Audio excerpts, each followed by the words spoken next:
El hueso ilíaco. El hueso ilíaco es un hueso par, plano, ancho y regular. Durante el crecimiento sus partes se fusionan. Las tres partes que lo componen son pubis, isquio e ilión.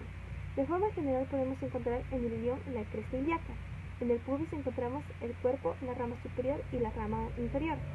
Y en el isquion tenemos la esquina isquiática y la tuberosidad isquiática. Detallando estas partes, tenemos en el ilión cara anterior, está el cuerpo del ilión, la esquina iliática anterior, la espina ilíaca anteroinferior, el acetábulo y la línea arqueada.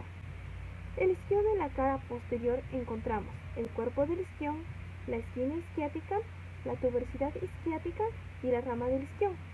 Por último, en el pubis, cara anterior, vemos la rama superior del pubis, la rama inferior del pubis y el tubérculo del pubis y el surco obturador.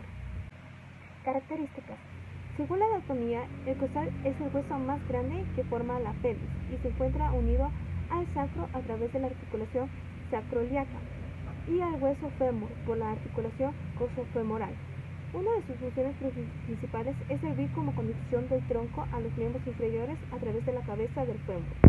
El fémur es un hueso par, asimétrico y largo. En el borde posterior tiene una línea áspera y su cara anterior es lisa.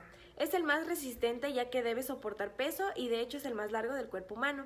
Se articula hacia arriba con el hueso coxal, conocida como articulación coxofemoral, y se articula hacia abajo con la rótula y la tibia, que son la articulación de la rodilla. Sus partes constan de la fosita de la cabeza femoral, la cabeza del fémur, el cuello del fémur, trocánter mayor, trocánter menor, línea intertrocantérica, epicóndilo lateral, cónfilo lateral, carilla patelar, epicóndilo medial y cóndilo medial. La rótula. La rótula es un hueso sesamoideo, situado en la cara anterior de la rodilla, fijada en el tendón del cuádriceps. Es aplanada, de forma triangular, con vértice inferior. El borde superior y la reciben las fibras del tendón cuádriceps y en su vértice parte el ligamento rotuliano que continúa al tendón del cuádriceps. La cara articular posee la superficie articular para el fémur. La superficie articular consta de dos vértices laterales, separados por una cresta roma central que se adapta a la superficie rotuliana del fémur.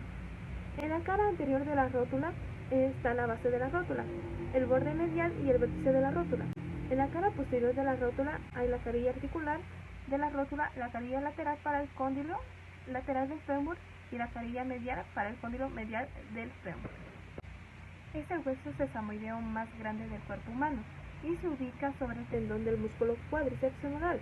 Permite movimientos finos de la rodilla en flexión y extensión y también protege la parte a la superficie anterior de la articulación de la rodilla. La tibia es un hueso largo que se localiza en el lado anteromedial de la pierna, casi paralelo al peroné, y es el más largo de los dos huesos ubicados entre la rodilla y el tobillo. De hecho, es el segundo hueso de mayor tamaño del cuerpo. En el extremo proximal se ensancha para formar los cóndilos medial y lateral, que forman la meseta tibial, una cara articular relativamente plana que consta de dos caras lisas, una medial ligeramente cóncava y una lateral ligeramente convexa. Estas caras están separadas por la eminencia intercondílea, formada por dos tubérculos intercondíleos, uno lateral y uno medial. Estos mismos se encajan en la fosa intercondílea entre los cóndilos del fémur. Sus partes constan del cóndilo externo, la espina tibial, el cóndilo interno, el tubérculo anterior y el malecio interno. De hecho, el borde anterior de la tibia es más sobresaliente y con la cara medial adyacente son subcutáneos. También se los conoce como espinilla. El peroné. El peroné es un hueso alargado y fino. Consta de dos extremidades y un cuerpo. La extremidad inferior o maléolo lateral es más abultada y alargada que la extremidad superior. Presenta una cara medial ocupada por una amplia superficie articular para el astrágalo. La superficie lateral es subcuátea. En su porción anterior y en su parte posterior se encuentra un surco por donde pasan los tendones y los músculos peroneos.